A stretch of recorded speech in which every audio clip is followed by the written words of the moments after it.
Okay, I think everybody's back. Sarah just went to grab a cord really quick. Jose, this is for you really quickly, just because we talked about it. You're going to have to look around here a little bit more. So I just did the search for Glenn Litchford for the product campaign. This was shot back in the late 90s. I think it says 97. It says right there. But at any rate, these are the pictures that are from that, and you can see this is one of the more iconic images from it. It's hard to find a slideshow of that, but this is some of the stuff that's where it's coming from, and so you can maybe see why, in looking at this, that I thought that this was probably something that you should look at. His color palette is to die for. It's absolutely stunningly beautiful, and he was one of the first person. Again, he along with Nick Knight were going to the exact same photo lab in London at the exact same time, and the guy who was doing Nick Knight's work was also doing Glenn Litchford's work as well. And there's a couple other people that were around London at the same time, and it just became. But anyway, it's stunning work, and you should look at it. So this is one of the things. If I can find one that actually cracks me up.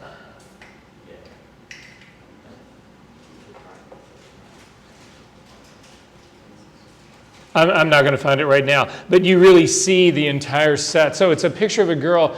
It's like, did you guys ever see Blade Runner, the movie Blade Runner? You guys, yeah, Blade Runner, great. Anyway, wonderful movie. At the very end of the movie where it's like they're up on this ledge, at the very top ledge of a building, there's a picture from the product campaign of a girl sitting on a ledge exactly like that. And it's from this set that they built in studio. And again, they talk about this. There's so much money in fashion, and unfortunately, so little of it comes to the photographers who are the ones who really deserve it. Oh, well, that seems to be working, Sarah, right? I have no idea what that is. Just click on it and see if it goes away. There you go. Okay. So we're going to talk about split frequency work now. So you remember I had said, let me make sure I'm recording all this. Sorry, guys. Shit. Yeah. Okay. So you remember I said to you that depending on the money that was involved or the value, maybe that's a better way of putting it, of what was involved, that you approach different retouching with different methods. So again, I said to you, if a friend came to you and said, I've got 8 photographs, full-length fashion photographs, can you retouch them for me? I've got $50 for the whole thing. You could say to them, sure. And if that's the case, you go in there with the healing brush tool, whatever, and you just whack the shit out of it. And you don't worry about texture. You don't worry about losing texture and skin. You don't worry about any of those things, right? So that's one extreme. The other extreme in this is somebody comes to you and says, I'll give you $20,000 to retouch just this face. I just want you to make it flawless. In which case you do the tonal retouching that we explored last time, and that is your assignment that's going to be due the end of this week. Does that make sense? Again, it takes way longer time, but there's a whole lot more money involved. They're expecting better. Does that sort of make sense? So for me, I think about frequency separation as being in the middle. It's let's not completely hack it the way Healing Brush would hack it, but let's not take 2 weeks to retouch one picture. Does that sort of make sense? So for me, it's actually, if I'm doing really serious beauty work, I will usually stick with tonal retouching. Sometimes I'll do a combination of them. But for the majority of my fashion work, certainly the full-length stuff, I go immediately to frequency separation. This is where I start. Because again, it's not really about beauty. I still want to keep skin texture. That's a really important issue here. But other than that, does this sort of make sense to everyone? Okay, so I think I showed this to you guys before when we were looking at light metering. And what we said before was, why do you see, so the image that I'm working with, I need everybody to open it up. If you go to, it's in our last session's folder. So it's in session number 7. There's a folder inside of that called Split Frequency Retouching, and inside of that is this image that I'm actually looking at right now. And if we take a look at this image, why do I see detail? Why do I see, for instance, detail in this girl's hair? Why does that appear to me to have detail in it? It's a variation of tone and color, isn't it? So there's a gazillion different colors in here, there's a gazillion different tones in here, and all of that, so that's why I actually see detail. If you, has everybody got this thing open? If you come up to the, if you've got extra layers in yours, do you, yeah, throw away, there's a high and low layer in yours, could you throw both of those away? You don't need them. So with that done, come up to the filter menu and come down to blur and come over to average. And you see what it does is that it averages everything that's in this image out. It just made all of this one single color, and we no longer have any detail at all because we've made it all just one color. Does that make sense what's going on?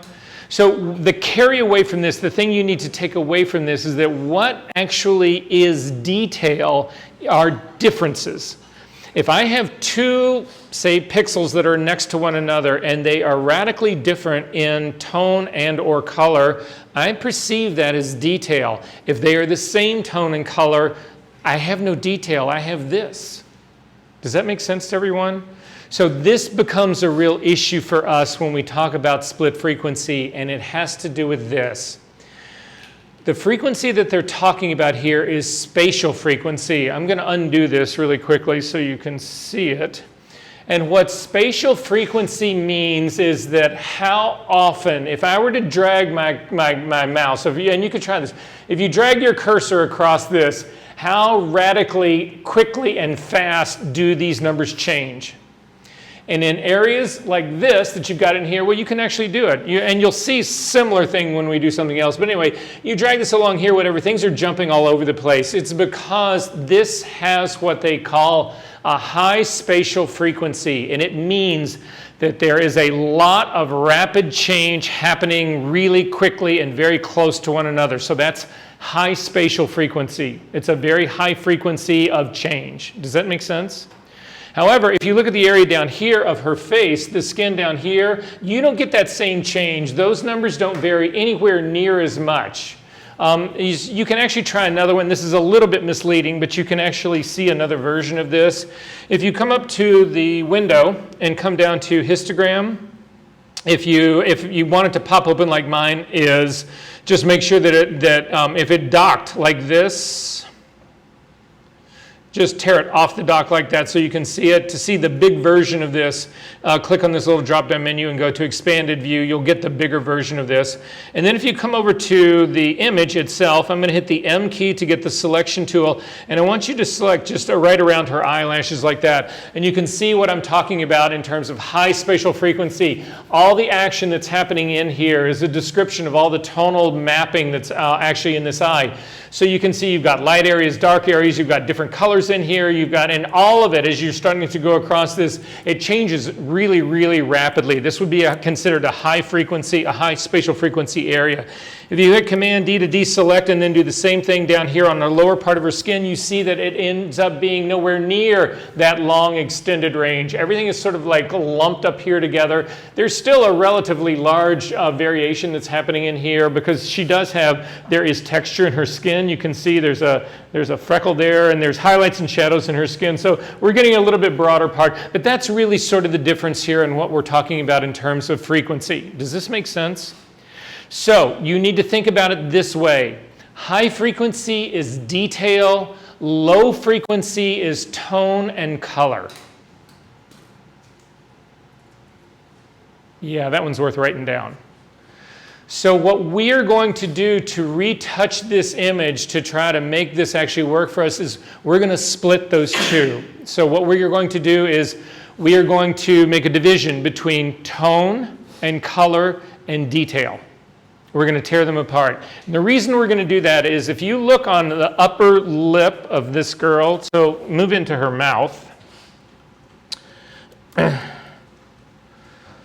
Specifically this area right here, you can sort of see she's got a few little fine hairs that are coming off of this part right here. She's not really, mustache girl, but nonetheless. But you can see there's really fine hairs that are in here. But you also can see that on this side of her mouth over here, on the top right side of her lip over here, is a highlight, and over here, on this part over here, is a shadow. Now, if you were to use conventional retouching methods, if you were to use the clone stamp tool or the healing brush tool, whatever, and you were to come into here and you were to try to get rid of all of these hairs, you would actually have to sample somewhere out here on the top to actually get an area that didn't have those hairs in it, and then you would bring them in here. The problem with that is that look at the shadow that's happening in this area. That's not happening up here. Does that make sense? And to sort of see what that looks like, I mean, we can actually do it. You can get rid of the histogram window if you've actually still got it open. I would make a copy of this background layer because I would never retouch on this by itself. Then I would hit the J key to actually get the healing brush tool. So again, at this stage of the game, guys, for me, working on this image, I'm going to actually grab the healing brush tool, not the spot healing, but the healing brush tool. I'm going to come over to this area. I'm going to make my brush a little bit smaller. I'm going to check to see what the edge of it looks like. It's in the middle hardness here, which is fine for me. I also have a blending mode of normal, and so that part actually works. So I'm going to come over here, hold down the Option key to click and get a sample of that. And I have no idea why that just took off like that. To sample this, so again, sample this area right here, and then I'm going to come and I'm going to paint it in over here, and you can see that it replaces it, but it also clearly makes this area lighter now, because again, I'm not respecting the shadow part that came across this any longer. Does that sort of make sense? So what I want to do is split these, because the hair that is on her upper lip up here, that's high frequency. The shadow on her face is low frequency. So if I can split those two apart, I can fix the hairs in the detail high frequency layer and leave the shadow area alone, so it will still look like it's in shadow. Does that make sense? Hopefully it'll make sense a little bit more when we actually do it. If you've done this, you can actually throw this layer away. You don't need to keep this guy. So this is how it goes. There is a recipe for this. So there's two things that I've given you in, it's in our Canvas site. And I think, yeah, it's in session 7, which was Monday. It's in this session. But you'll see right down here under support, there is a thing about tonal retouching. So if you're getting lost on the tonal retouching, about how to pick colors for doing that sort of work, all that information is in here. The Ultimate Guide to Frequency Separation is worth a read. It's a very interesting thing. But the most important thing about this is it will give you the recipe that I'm going to actually show you, because this involves stuff that most people have never gotten to. And then finally, there is a lot of people who do this frequency separation work. They don't do, the layers that they typically work on don't allow them to, they're destructive. It doesn't allow them to go back in time. So I'm going to show you, I'm just going to show you the right way to do it from the get-go. You won't read this in the Ultimate Guide, but it's this thing right down here, split frequency non-destructive setup. It's just we need to add a couple of layers to this. Connor? I'm having an issue with the tablet. Okay. I haven't used the tablet before. It's not really working also. Then It's like only giving me access to like this on my screen, and I can't change oh. for whatever reason. You can try to change your, so use your trackpad to go to the Apple menu. Yep, and go, so you're not finding the tablet there. Go to the whole guy. Do you have more than one driver in there? No, you just got that guy. Don't worry about it. The stuff that we're doing right now, you don't even need, it's not really, you wouldn't really have to use the tablet anyway. And then kind of, we'll figure out what's going on and we'll get you guys onto a decent tablet. Okay. Okay. So at any rate, that's what's going on right here. So if you need to get to, if you don't remember, there's no way you're going to remember all of this stuff. So just realize that that's how it's going to be. And you refer to those two PDFs. I would strongly suggest that you guys download those and keep them. So the way this starts is like this. You need to make a copy of this background layer. So again, starting with nothing other than the background layer, simply click and drag down to make a copy of it. And double click on it and call it low. You need to make a copy of low, drag it down, and you rename that low copy high. And this will matter as we go along, depending on how much time we have and if we can really get into it deep. So you need to turn the eyeball for high off, and you need to make low active. So this is what's going on my screen. I've got 3 layers. One of them is the original background. That's my safety. Then I've got a low layer here. I've got a high layer here. I've turned off the eyeball for high, and I've actually made low active. It's the active layer. So I am going to come over here. I'm going to zip back out slightly just so that I can see pretty much this entire girl's face. So on my screen, it's about at 100%, although you just want to be able to see you want to be able to see areas of detail primarily. So then here's the trick. Up to the filter menu, down to blur, down to Gaussian blur. Now, I'm going to explain some of the math that's behind all of this to you guys. Not tons of it, but some of it. Because I understand the math part really well, and I'm not trying to be just geeky out on this, whatever, but it'll help you understand the process of what's really going on. The one part about the math, well, there's 2 parts that I do not understand, and this first one is one of them. Everybody who does this a whole lot, says you should be using blur radiuses in multiples of 3. So you start out with a 3, and you hit a 3 in there, so you can actually just type this in. And what I am looking to do is I need to blur this image to the point that I do not feel like I can see detail any longer. Now, I'm looking, I can still see her eyelashes really well. I can still see separations in her eyebrows. I can still see separation in her hair. This is not enough blur. Hit the backspace and put in 6. So again, I'm going in multiples of 3. Now at 6, I'm actually beginning to get pretty close to this. If I take a look at her eyelashes, they're almost all gone. If I take a look at the rest of this is almost all gone up here. I'm still going to see what a 9 looks like, so I'm going to kill this. Again, backspace and put in a 9. And 9 actually feels better to me. Now when I take a look at these eyelashes, now again, I'm not trying to blur this image to the point that I make her one color like we did in the very beginning. I'm just trying to lose the detail, and you can see the eyelashes for the most part are gone. Certainly all the hairs on the side of her face are gone. I don't have any of the cracks in her lip anymore. I have no texture in her skin at all. Most of the hair has actually got no detail. There's some bigger areas of tonal change and color change that are happening up in here, but that's not really considered detail. This is the low frequency. So again, low frequency is color and tone, and that's what this is. This has no longer got detail in it. Does that make sense, everyone? Okay, so then you need to go ahead and activate the high layer by selecting it and turning it on. Oh, go ahead and say okay to that. So I did a radius of 9 in there. Select the high layer, turn the eyeball on. You can see the entire image comes back. So again, I'm not going to drown you in the math, but this is what we are going to do now. There's a way that we can actually, there's a series of commands that we can use in this menu to subtract this low from the high layer. And then what will we be left with is the high frequency. Does that make sense? So we just created the low. This is a regular version of this image. I am going to show you how to subtract everything that's down here from this layer, and what I will be left with is the high frequency detail. Are we good on that? So to do this, again, make sure that high is actually selected. Come up to the image menu and come down to apply image. It sits right down here. It's under duplicate.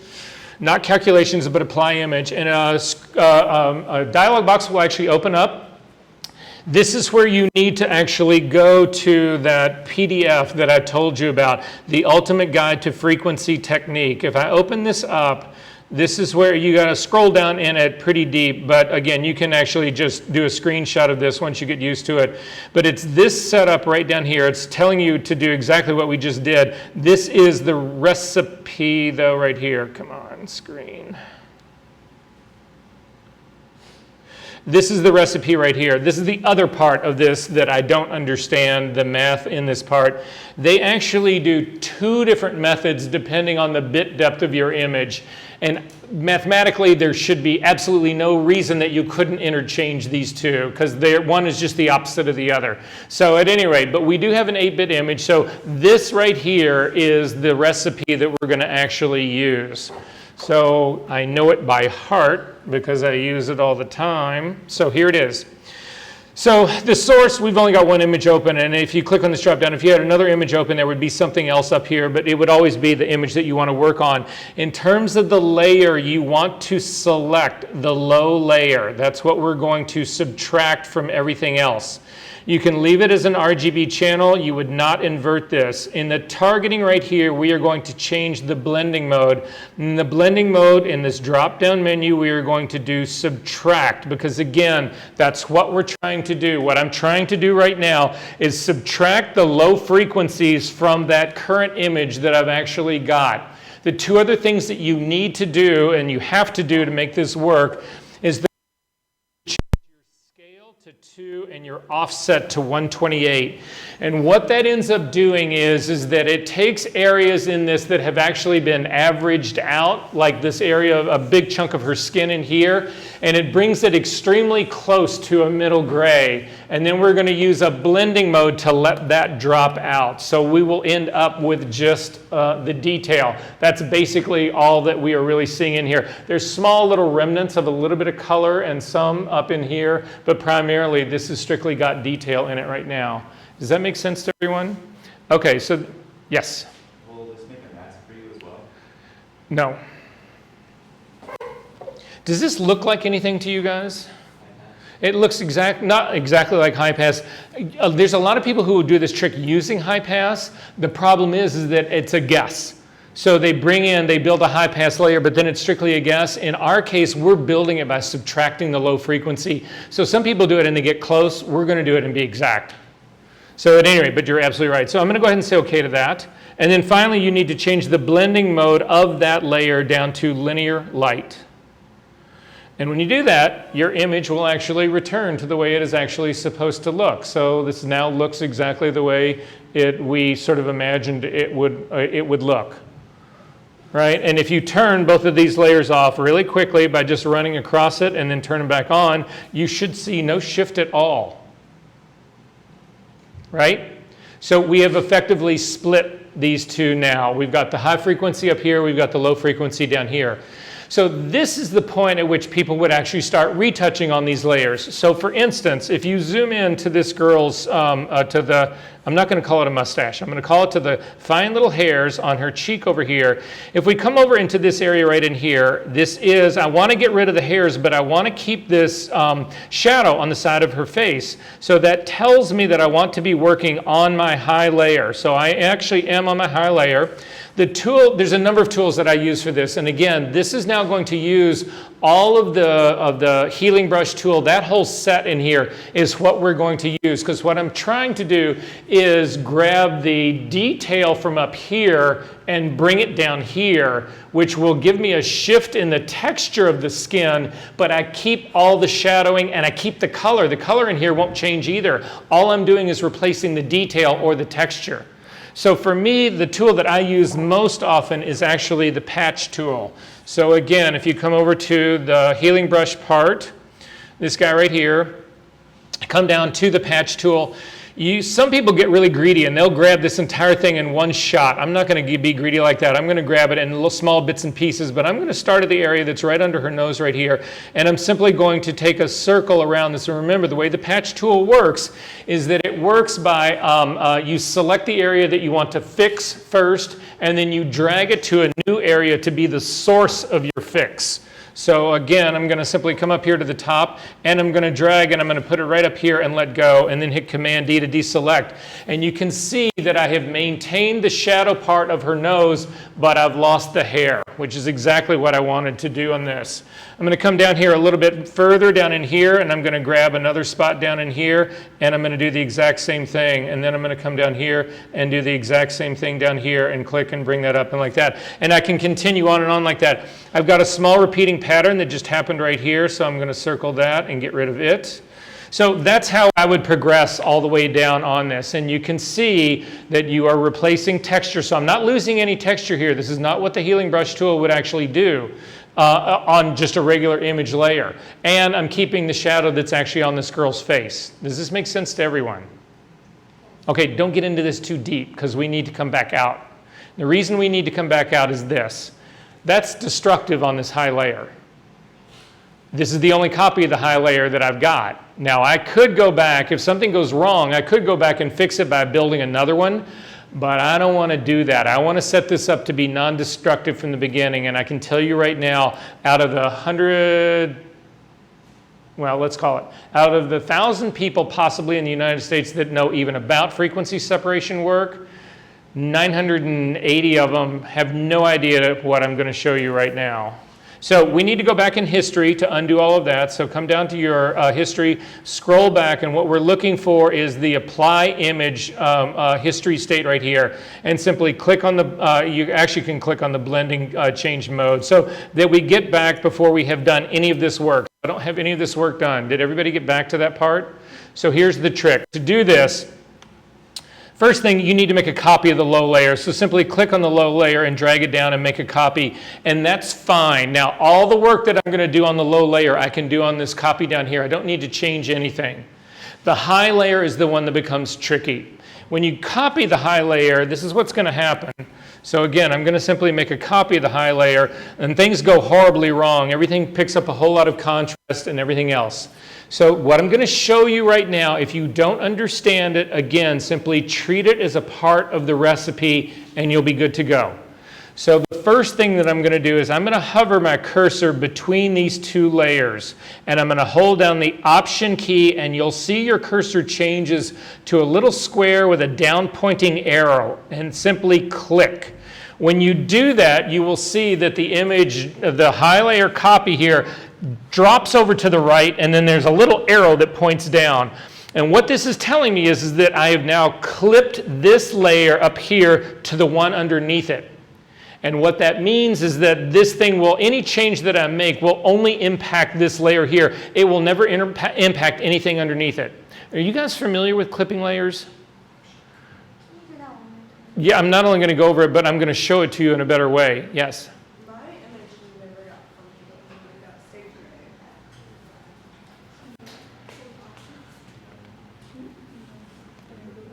right. Turn that eyeball off.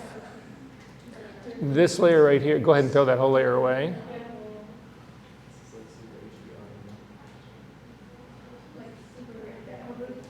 This thing, you needed to change that blending mode down to linear light. Yep. And now it's normal, and now make a copy of that guy. And it'll look awful. Perfect. Then hold down the Option key, hover right between those two layers and click. Well, you had it. When you see that little icon, yep, click, and you're good. Okay, I need everybody to do a new file for me really fast. Just a synthetic file, Command-N to bring up the new dialog box. And let's just create a brand new empty file. Again, I'm going to change mine to inches and just do an 8x10 guide, just something that we got something to work with. And I'm going to change it to 300 ppi. Ooh, not 3,000. And I'm going to go ahead and say OK to this. And we are going to then create a new layer, and we can actually do an empty layer right here. And I'm going to paint on this layer. So I'm going to, I want to paint with a medium gray, so a middle gray. So I'm going to click on my foreground color picker here. I'm going to come over, and in my red channel, I've just picked the red 128. Hit the tab key 128 in the green channel and 128 in the blue channel. So I've actually got, it's just a middle gray. I'm going to hit the normal, a B key to get a brush, make it a little bit larger brush. I'm going to check to make sure it's a hard brush. Half hardness will be fine. It'll give us a pretty good edge. Normal blending mode, 100% opacity, and 100% flow. And then I'm just going to come in the middle here, and I'm going to paint a shape. So we basically just created a shape in this. Does that make sense to everyone?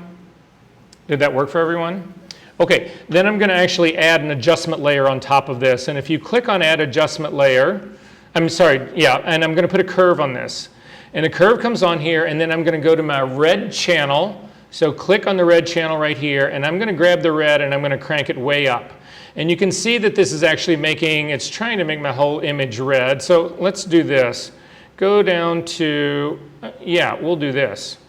This will be interesting. Go down to your background layer, really quick right here. So we're down on my background layer, and because we haven't changed my foreground color yet, I want you to fill this with that same middle gray. And the shortcut for me is Option Delete. So we've actually got this now. We've basically got a gray shape that's sitting on top of a gray background and a curve on it that's making everything red. Does that make sense, everybody? But the reason you don't see the shape is because it's exactly the same tone as the background that's underneath it. Does that make sense? So then do the same thing that we just did. I want you to hover over the area that's right between the curve and that layer number 1. Hold down the Option key, and again, you will get that square with a little arrow that points down, and click.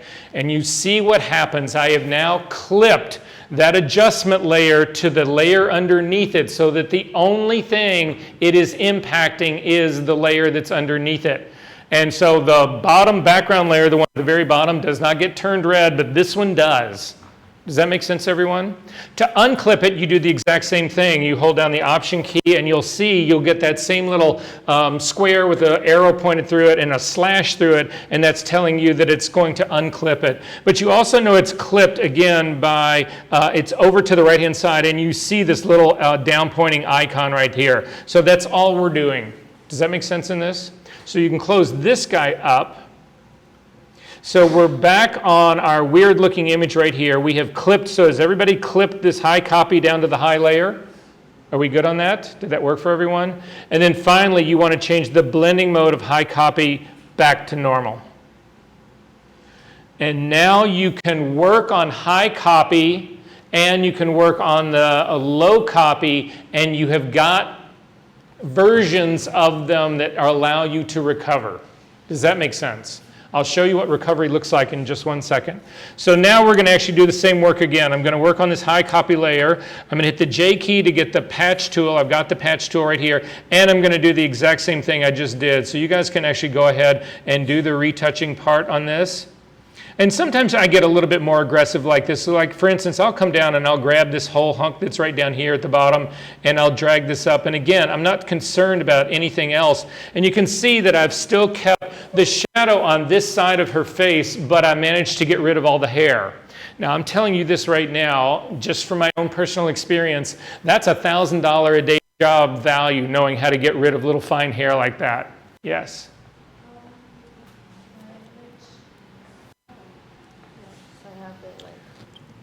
It's still looking really ugly like this because this, you need to change that blending mode to normal. Okay. And you're good to go.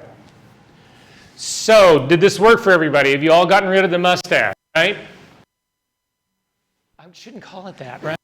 It's so wrong. See, this is why I have the whole ethical conversation before I do this shit, because I'm going to walk all over this, and I'm just telling you this right now, guys. I am a sensitive person. Anyway. I'm just blanket apologizing for all of this right now. The next 3 weeks, or next 3 sessions, I'm just going to humiliate myself. So, are the little hairs on the top of her lip gone? Did you guys all get rid of them, right? So then you come, so an art director comes back to you and says, did it work? So wait, should we be doing the Perfect. On the copies. Only on the copies. That's where this actually happens. Okay, so I want you to save this image really quickly. So do a save as, and put it someplace. We're just going to close it up and reopen it. So I'm doing a save as, and I'm going to put mine in my TOS folder. They can make an action for the... You can, and Jenny's absolutely right. You can make an action to set all this up. The only trick to it is that you have to build a pause into your action to judge the amount of blur that happens on the low layer, all of which is possible. But we're not going to get to that today. Okay, yeah?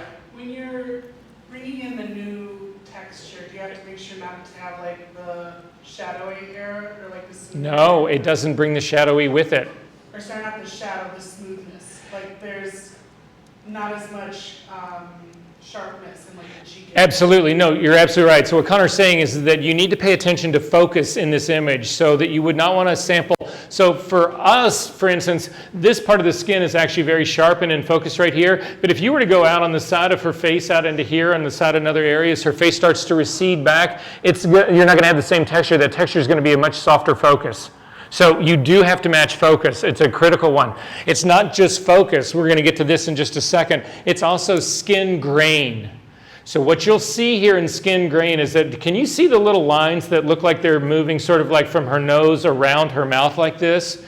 That skin grain happens in one, so it happens in one direction. So take a look at me really quickly. So the lines, for me anyway, skin grain, and it happens for everybody, is the same. The skin grain around here tends to go down like this. The skin grain across your forehead tends to go horizontal like this. So different areas of your skin, actually, the grain of your skin goes in different directions.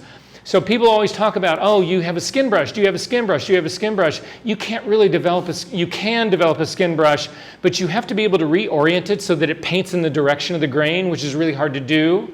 So I'm going to show you guys a better than skin brush, and it's something that no one knows because I invented it. All right, but I still need you to close up this image for me really quickly and then reopen it. And if you open it back up again,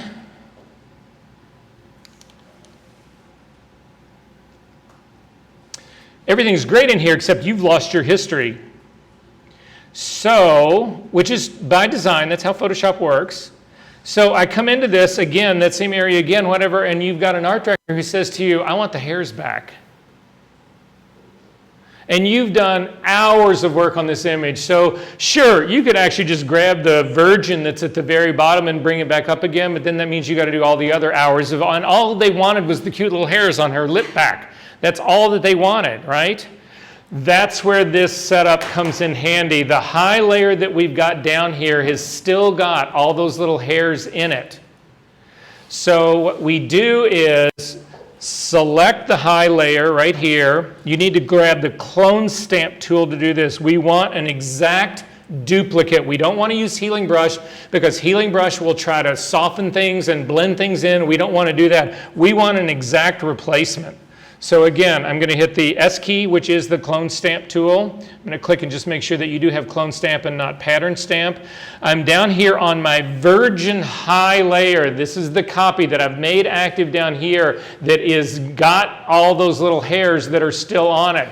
The reason I'm not seeing the little hairs is because of this guy on the top. If you turn the eyeball on the one on the top off, you'll see what it is I'm talking about. All those little hairs are there, but they're in this layer right here. I need to bring that same information from the layer down here up to this one up here to where I had done all of my retouching. So to do that, I've got the layer down here is actually active. I'm going to make my brush a little bit smaller. I'm going to check on the edge of this brush. I'm not going to do a completely hard brush, but I'm not going to actually even go as middle. I'm not even going to get as close as a middle hard brush here. I want to soften the edge just a little bit in case I run into a problem, but I shouldn't run into any problem here. It shouldn't be any problem to actually do this. So I'm going to go ahead and say okay to that. Make sure that my blending mode is normal, 100% opacity, 100% flow, and then working on the virgin high layer, I'm going to come right in this area, even though I don't see it right now. I'm going to hold down the command key and I'm going to click to set a sample point there, and then I'm going to go back to my high copy with it turned on, and again, I'm going to simply paint in the hair part again. And you can see that it's actually screwed everything horribly up here, and the reason that happened is because I had sampled current and below.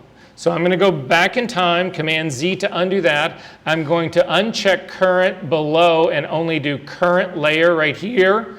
And then again, I'm going to go back to that original high layer that's down at the bottom, hold down my Option key, click to sample that area, go back to my high copy, and then simply paint that in. And I'm getting that same thing because I went right back to current and below. Why is this selecting those guys?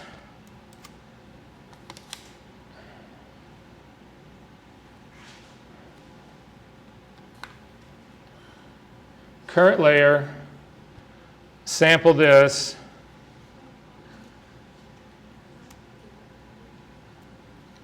up to my high layer, click on that, still current layer, still not working. Okay, plan B, let's try this. Go back to your high layer that's actually got that image in it, the area, the stuff in it that you actually need. Hit the L key to get a lasso tool and actually make a selection of this whole area that you want to restore. So with this guy actually selected and restore, hit Command J. It will jump that to its own layer. Drag this up above your high copy layer right here. It brings it up on the top of it in linear light. I'm going to change that to normal. Oh, this actually undid my clipping as well. You need to, fuck. I'll find out a better way of doing this, guys. So at any rate, this is just an indication. Don't make the mistake. Huh?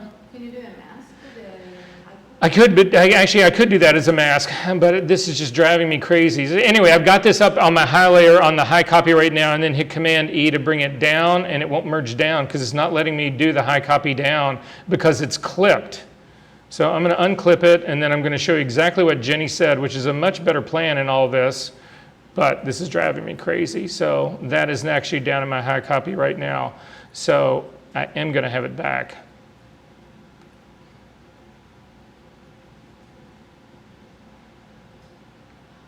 I've got a whole nother high copy in here. It wasn't registered, but it did work okay for me. Thank you. So I've got it back now, at least. Thank God. But I think Jenny had a better plan in here. If you want to do that part, if you don't like that part that's in there, you can simply add a layer mask to this guy. Not an adjustment layer, but a layer mask to this guy. And then with the brush, a B key, whatever, and black is your foreground color, make your brush a little bit smaller. You can simply paint this area back in, and it will hide it on this high copy, and it will bring it back. Yeah, it works for me all the time, but I rarely ever get into this sort of situation. I'm just trying to give you guys a way to recover from this, and the way to recover is to have copies of this. Does this make sense to everyone right now? Okay. So with that being said, we need to look at a couple of other things here really quick. I want to zoom into this area. It's this sort of like dark, freckly thing, whatever, that's over on this side over here. I am going to get rid of that layer mask because I do want this work to show. And again, this is the dreaded layer mask dialog box. When I drug that to get rid of that layer mask, this dialog box came up, and this is where you guys have actually clicked on apply, which is a destructive move on that. Instead, you would simply hit delete to get rid of the layer mask. I've still got my high copy part up here, so I'm actually going to still do the same work on here. J key to get the patch tool, and I'm going to circle this area right in here, and I'm going to drag this off to the side to replace it. Command D to deselect, and you can see I've still got a stain on her face right there. So even though I got rid of the texture, I replaced the texture, this is now a problem that goes down into the low layer. This is now low layer issue. So I'm going to hit Command Z to undo that just to bring my selection back. And then I'm going to go down to my my low copy. So I'm down here in the low copy down here area right now, and I'm going to do the same drag. I'm simply going to move this over and let go and hit Command D to deselect. And you can see I didn't change the texture of that. I changed the tone of the skin that's underneath this. Does this make sense to you guys? Questions about this? You can see a more pronounced version of how some of this part works up in here. I'm actually going to take a look at the, let's take a look at the sort of, what can we actually get rid of here, right here? Let's take a look at her forehead right up here. So come up right above her eye. There's a area up here of her forehead, and you can see that there's a lot of sort of texture in this skin right here. We could get rid of that texture. By doing that, again, I'm going to go up to my high copy because this is detail up in here, and I'm going to select this area that's right above her eyebrow right here, and I'm going to come over to this part up here and click and let go and hit Command D to deselect. And this is exactly the problem that Connor was anticipating and pointing out. The area that's up here is receded. It's slightly further back. It does probably have the same skin texture, but it's a softer focus. And so what I've replaced this area with that was in focus was actually problematic because this area back here is too soft. So if you want to do that really horrible, awful, god-awful, really bad retouching that everybody does for every other client in the world, simply continue to select areas like this and drag them back up into this area right in here where you've actually lost all of that part and let go, and you have plastic skin. Yeah, I know, right? Hey,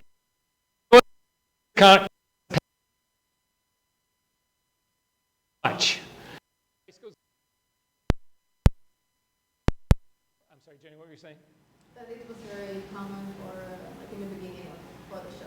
Oh yeah. Well, I can't tell people go blur the mask on it and paint. Okay, so the thing that I promised you, nobody knows, but you guys are going to know, is this. I'm going to double click on this hand to kick back out. Skin brush. So the issue with skin brushing is what I can do in this whole scenario, this whole situation right here is, I think I have time to get through this. Before I do this though, because this is going to get confusing, I need to know if you guys are good on this, if we're feeling good about this, if you understand what's going on here and what it is we're actually trying to accomplish here. And is this ultimately working for you? Okay. So the problem with skin brushes is exactly, it's that whole texture, it's the skin grain thing. It's where grain belongs and where it doesn't belong. So there isn't really a brush designed to do that well. There's some people who, because you can make a brush out of anything. I can make a brush out of this skin right here, but I run into problems in trying to do that. So I'm going to show you guys a trick about how I would try to circumvent this part, and then we'll see how you feel about it all. So to do this, I have given you also, this will be inside your folder for this week. Session.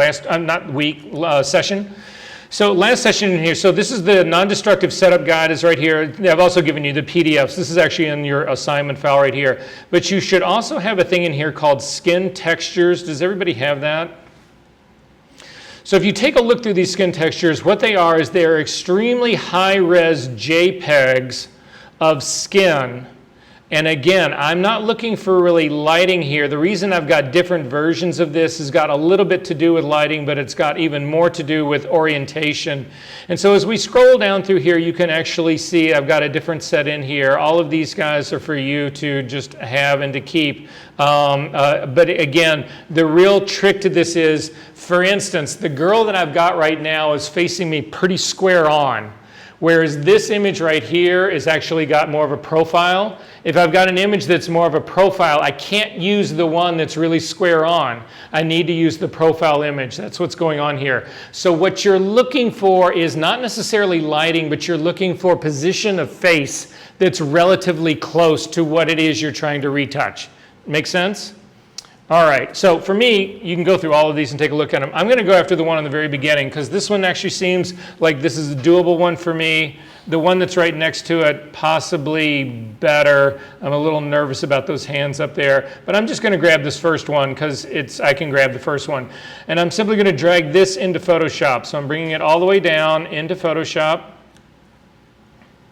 If you get a warning that comes up, in this warning that comes up, it says it does not have a color profile assigned to it.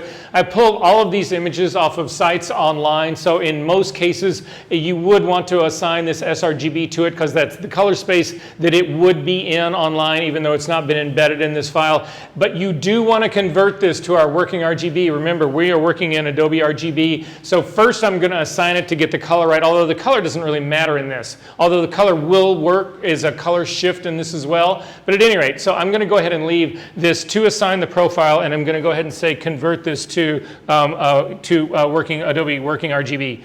And it's going to go ahead and open this up. Again, I'm going to click on hide everybody else to hide others. And then I'm going to make sure in my image right here, the one that I'm trying to work on, you want to make sure that your very top layer is selected. So high copy needs to actually be selected because I'm going to bring this image on top of this guy right here. So to do that, I'm going to click again back into this skin texture #1 image that I've got. I'm going to grab the layer called background and I'm going to drag it on top of my image right here. Hold down your shift key and let go. And you can see that these are extremely large files because the file that I was working on, that's a full frame Canon 5D Mark II that's actually, or my 5D Mark III, that's from her waist up. So you can see these are extremely large images, the skin texture part that we've got. So has everybody got a gigantic image that looks like this? Okay. Say what? Is what? Oh yeah. She's actually not only real, but if you actually zoom in, you can see the reason I actually picked this is she has real skin. I just want to steal this texture. Make sense? So I know Marge is over there judging the shit out of me right now. She's like, oh, you bad, bad man. Why? I don't know why, but no, anyway. Because again, it goes back to this whole ethical thing, right? I'm swapping this girl's face out now. Oh, nothing wrong with that. Talking about how this girl looks so scary. Oh, really? Her eyelashes look like a mannequin's eyelash. Oh, yeah, but look at that skin texture, right? Ignore everything but the skin texture, guys. Ignore everything but the skin texture. Okay, come on. We've got to do this quickly. I only got 20 minutes to do this. Okay, so the first thing you need to do is reduce the opacity of this layer. You need to crank it down so that, because I've got to make her face match the other girl's face. I'm going to double click on the hand to be able to see the entire image. And then with the opacity of this reduced, I can rescale this to fit the other girl's face. So with the top layer, number one, actually active, Command T to bring up the transform dialog box. If you can't remember that, it's up to the edit menu down to free transform, Command T. If you click on the link between width and height, it will actually lock this into ratio so that when you change one of these, it changes them both in proportion. It maintains the ratio of width to height. And then simply hover over the H and click and drag to actually make this image smaller. And I'm getting down to where it's somewhere close to this other girl's face. And then you don't want to click, see that little thing that's right in the center of this transform dialog box? That's the anchor point around which we're doing this transform. You don't want to click on that guy and move it, because if you do, it only moves the anchor point. It won't move your image. You want to click outside of that, and you want to click and you want to move this image up and lay it on face on top of face. And then we need to zoom in a little bit. So I'm going to zoom in here a little bit more, and this is why that trick for actually using this point actually becomes the anchor point around which this actually works. You'll see how this ends up happening. I'm going to try to realign this slightly so that the nose is pretty close to the nose right here, and then I'm going to take this anchor point and I'm going to drop it right on the tip of her nose. And the reason I'm doing that is because now all the transforming that I do will happen right around this point. So I'm going to rotate it slightly to get her eyes to line up, but I'm doing it around her nose point right here. So I'm going to come to the outside of this slightly, and I'm going to rotate that just a little bit, and her eyes are a little bit closer right now. And then you need to make the image slightly smaller. It's not quite there, and I'm actually going to realign this and try to get to her mouth again. I'm going to zoom in just a little bit more on this guy. When you do a zoom, temporarily it kicks everything out. I need to get her lips so that her lips, because this is the area that I'm really going to try to work on right now, I need to get them slightly more together. So again, I'm going to rotate a little bit. And the whole idea I'm trying to do is to get this to match up. The face is still a little bit too big, so I'm narrowing it down a little bit. Say what? How do you get the drop point again? The what point? The drop point. Oh, it's sitting right in the middle of the transform. You just click on it and drag it to where you want it.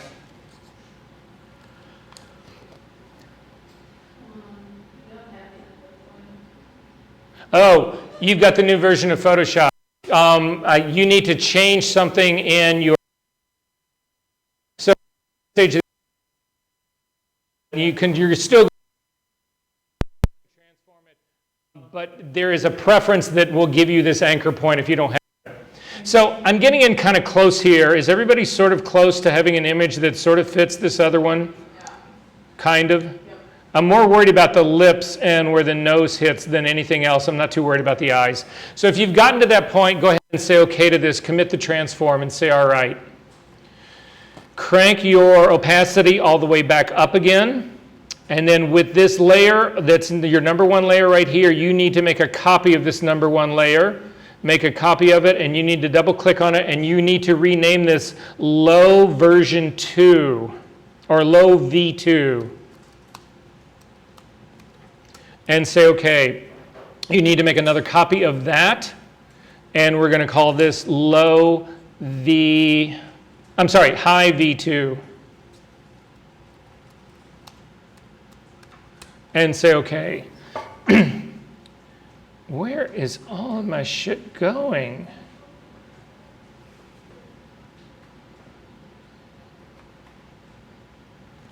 All right, that's clearly not working. Sorry, so I've got a single copy of this. Yeah, so let me redo this, low V2. And say, okay, copy this, high V2.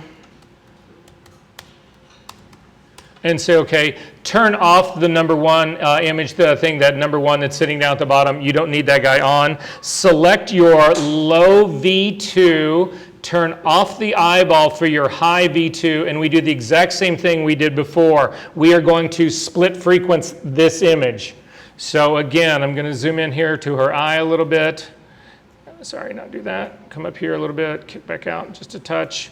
Up to the filter menu, down to blur, down to Gaussian blur. And I'm going to usually stick with the same blur that I used on the image before because I've scaled them very close in size. So the 9 radius blur that I did before is probably going to work exactly for this image as well because the scaling is exactly the same. Then I'm going to turn on high V2, make it visible, and also select it. And then we're going to do the same thing. We're going to do split frequency on this. So I'm going to come up to the image menu. I'm going to come down to apply image. But the setup that we've got here now is specific. So in the layer drop-down menu, this is why we had to name those differently. We actually need to come down to low V2. Is everybody following this part? Okay. It's a sticky dialog box, so it should keep your subtract and also your scaling in there, and you should get that thing that looks like high pass again. So go ahead and say OK to this. And then again, what I need to do is change this now from normal down to linear light. And now this image looks exactly the way my other image should be working. Did that work for everybody? So then finally, let's say I want to fix that area that's right by where the little hairs were on the side of her face. But there was other area in the whole side of her face there that really had not the greatest skin in the world on it. So again, this is the trick I'm trying that should have saved me when I was working on my low copy or my high copy that didn't, but we're going to go for it here. So I'm going to use the clone stamp tool. So again, I'm going to hit the S key to get the clone stamp tool. I'm actually going to say I only want to sample the current layer. I'm going to make sure it is a normal blending mode, 100% opacity, 100% flow. Check the edge of your brush. I'm going to make this a little bit harder, sort of mid 50 brush in there. I'm going to come over here. I'm going to zoom into this part of her face right here, and I'm going to hold down my Option key to sample the new skin tone. So what I've just done is I've just Option clicked. I've loaded this high frequency second version up here as the skin that I want to use. And then I'm going to turn the eyeballs off. Even because the eyeballs are off, it doesn't matter. That is still sampling from this area up in the top. And I'm going to go back down to my high copy that's right down here, and I'm going to clone this in. Did you put the same values in the apply image just before? I did. It's showing me a blurry. It's showing you what? A blurry image.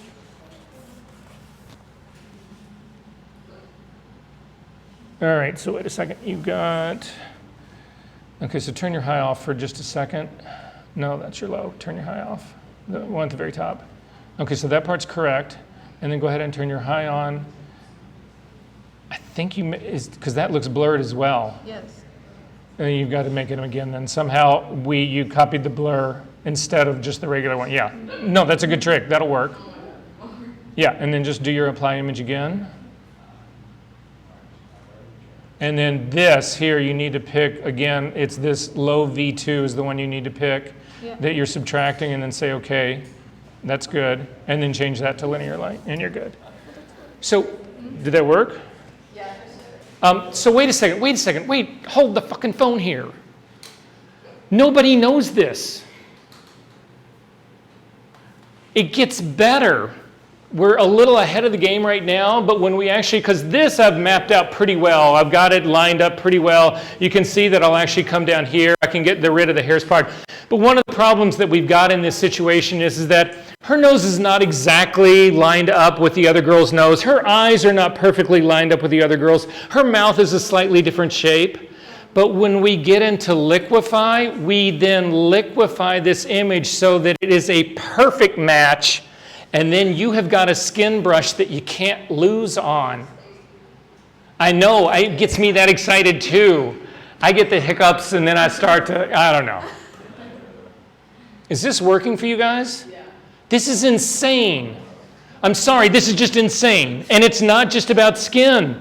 This works on bricks. This works on wood. It works on everything. And nobody does this. Nobody knows. I know because I bail people out of this all the time. And how much easier is that than a skin brush? Yes, Connor, you had something you wanted to know? I think I'm Oh. that. Yes. I can select my go to that layer and select. Yeah, because you're selecting on current and below. You can't do that. It's got to be only on current. Yep. So then you're on that top layer, so go ahead and sample right there. Perfect. And then turn off the eyeballs. Come back to your high copy, make it active, and let go of your option key, otherwise you reselect it, and then just paint. Wow, that's a different color though. No, it isn't. No. It's a I can different paint on the texture. shadow too, right? Say what? I can paint on the shadow too. Oh yeah. It'll paint the texture in there, so you might run into trouble where the nose is, because again, the girl's nose that we're replacing here is not a perfect match to that. But when we get into using liquify beside your brush, it's way too hard. So click on your brush drop down here. No, the brush drop down, and make it a little bit softer. You're 100% hard. You'll spot that a mile away, in the middle. Yeah, try that. Say what? I missed this part. About what? Okay, so no, I'll just do it again really quickly. Because we've still got 10 minutes. We're good to go. So I'm going to, so you have both images now, right? Okay, so this is my top image that I've actually got. This has actually got the texture that I want to use. Okay, so with the texture I want to use, I'm going to hit the S key to get the clone stamp tool. I usually don't, you could try, I'm not saying you can't do the healing brush tool with this. You might. It might actually work out really well. I don't know. Because what we're really replacing with here, and Marguerite, this is why I said it can't be a shift in color, because this is what we're doing. We're cloning essentially, there's no real color in this. So there's maybe some, but at any rate, what I'm doing is I'm cloning this area, this into the file that's bad. Does that make sense?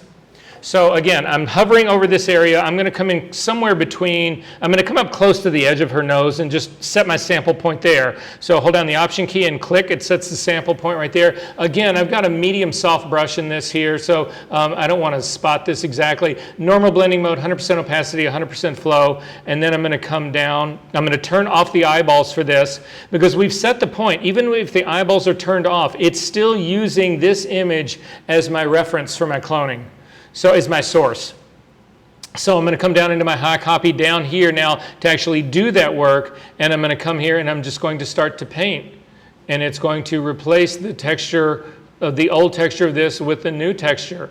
And again, if I can get it to line up well on this, if I can change the new one that I brought in so that her face exactly matches this girl's face, then I paint right around on the nose. You can paint the nostrils in. You can do the whole 9 yards, and none of it changes. But something I'm going to try here really quickly, I'm going to undo that and check on the blending mode of this. So Marguerite, try this. See if this makes a difference for you. Go back in time.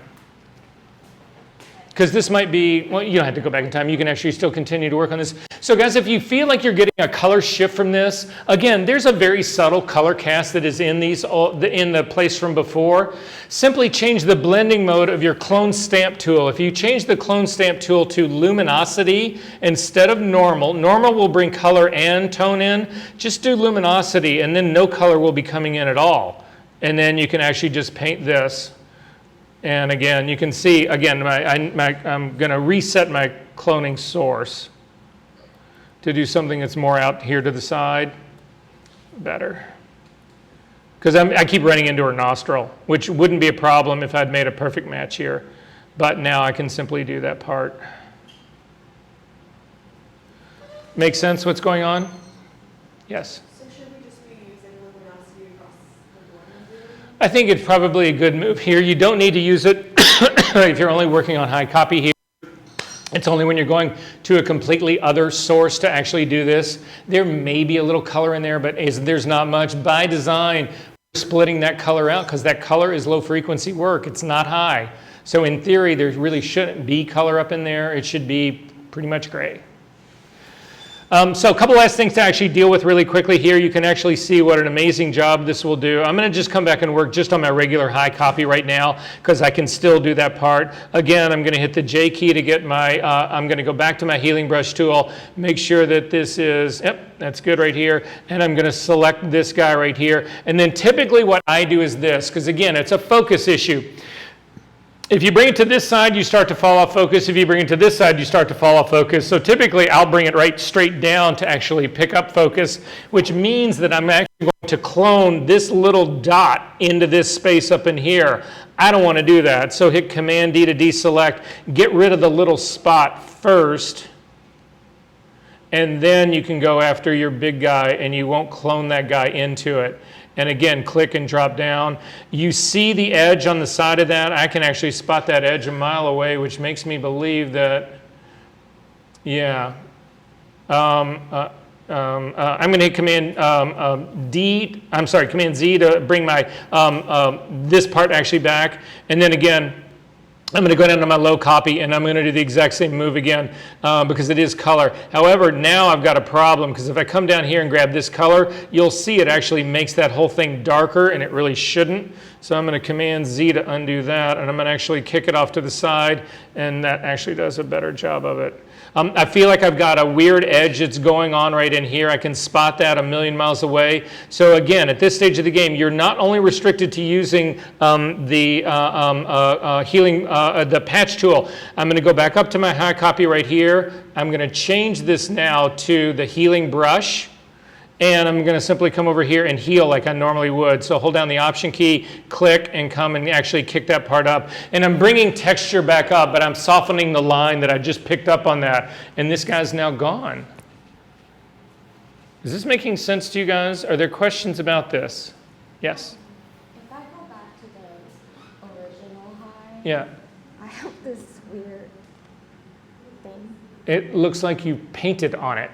Is what you've done. So no, so here, come back over here, turn its eyeball on. Hold down the Option key and click on that eyeball again. You have not painted on that. I don't know what happened. I don't either. Hold down the Option key and click on the eyeball again. No, same eyeball. Okay, now how did you see the black again? I just turned this off and it was in here. Oh, scroll all the way to the top. Let's see what you have. No. Just this. Scroll bar on the side. You don't have anything on above this. Turn that eyeball off again. No, that guy. Then hold on your Option key and click on this. That's where it is. You've painted on that lower layer. That's a brush. Yes?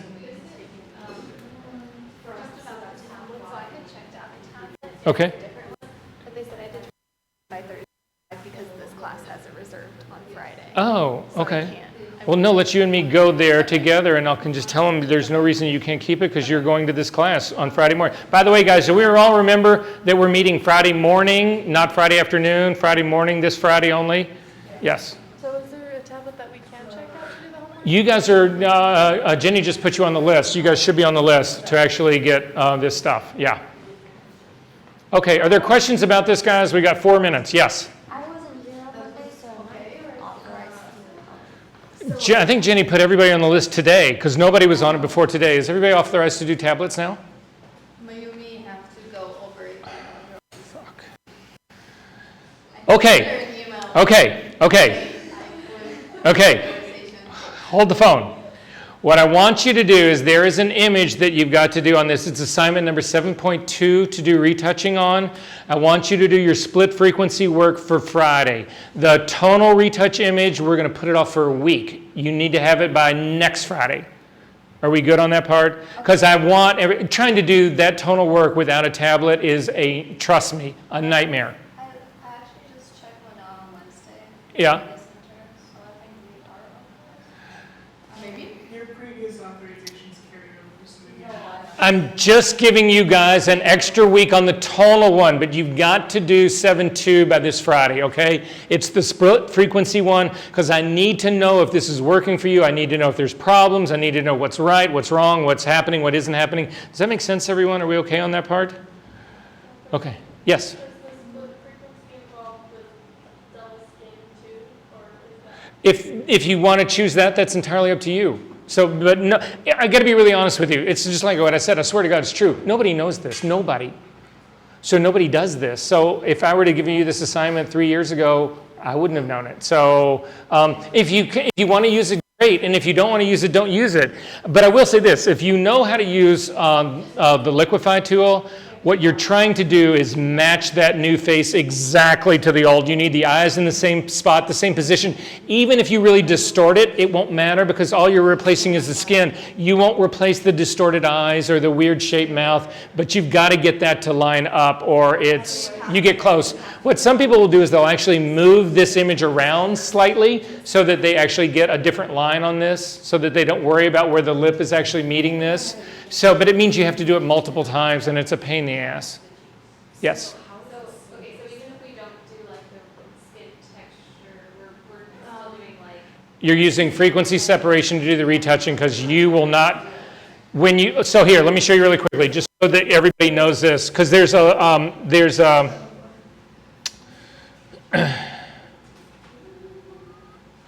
so this is in the assignment number 7 folder. There's 2 copies of this image. One is actually an untouched TIFF. The other is a series of retouching notes that are on a JPEG. And so you need to look at these retouching notes and you need to do basically what it says. So if you come in and you take a look at this, it's going to ask you to fix all the blemishes in the skin, to remove the veins in the eyes, to remove the contact lenses, to smooth this skin out, to remove the eyelashes, the errant eyelashes right here, to even out all the skin tone, to do all of that. This evening out skin tone, this again is exactly what we're talking about here. I'm going to show you this really quickly because there's a version of it that we can do right here. So this would be low frequency work. So this skin tone right here, again, this would be back in my low layer. Again, I'm going to do this with the patch tool.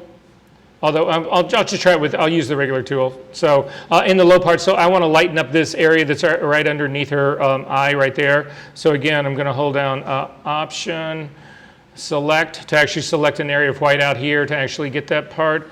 And that is not showing up.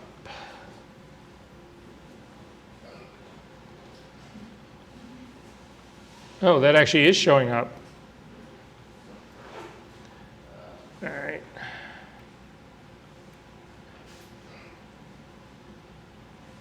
You actually see that's actually making it darker. Well, let's go for the patch tool and see what that does. Do clients often send you that with all the notes if you're doing a lot of retouching? That's exactly what I get.